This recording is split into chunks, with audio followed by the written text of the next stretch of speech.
ביקש אורן מאבא שלו, אבל אין לי סב, אני אבא. אז בוא נכבס, אמר אורן. טוב, אמר אבא, הם הלכו לחורסה.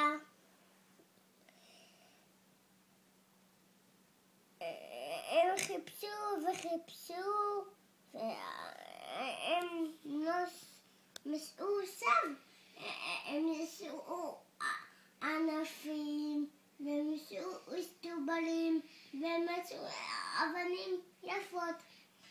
אבל סב לא מצאו.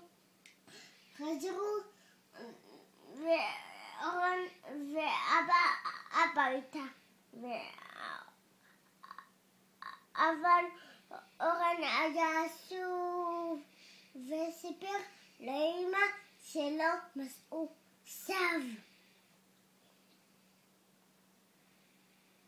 ומחרת בבוקר פתאום אמא מסעסה של אורן לא הסתובר, לא ענף, גם לא אבן יפה.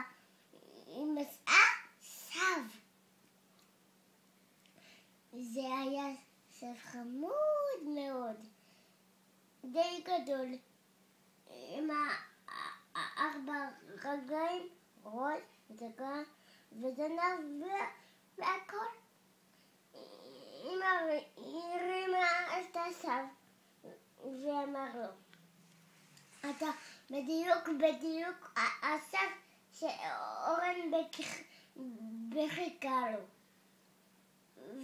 ויקחו אותה ויקחה לאן? לגן של אורן. וקצת נבער, הוא הכניס את ראשו והכניס את רגליו. מה קרה לסב? מה קרה לסב?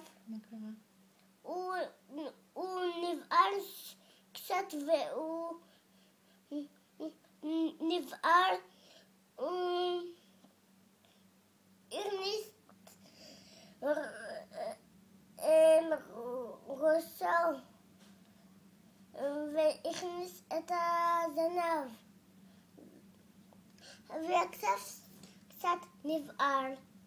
הוא הכניס את ראשו והכניס את הזנב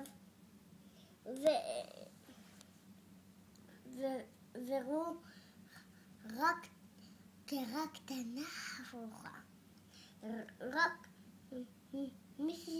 מישהי ידעה מה זה, ידע שסב. אחרים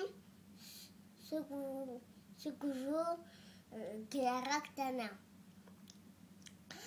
לאט הסב נרגע. קודם הוא שלח החוצה עוד רגל ועוד רגל ואת כל הראש, ובסוף עוד רגל ועוד רגל וזנב. זה לא קורה. עכשיו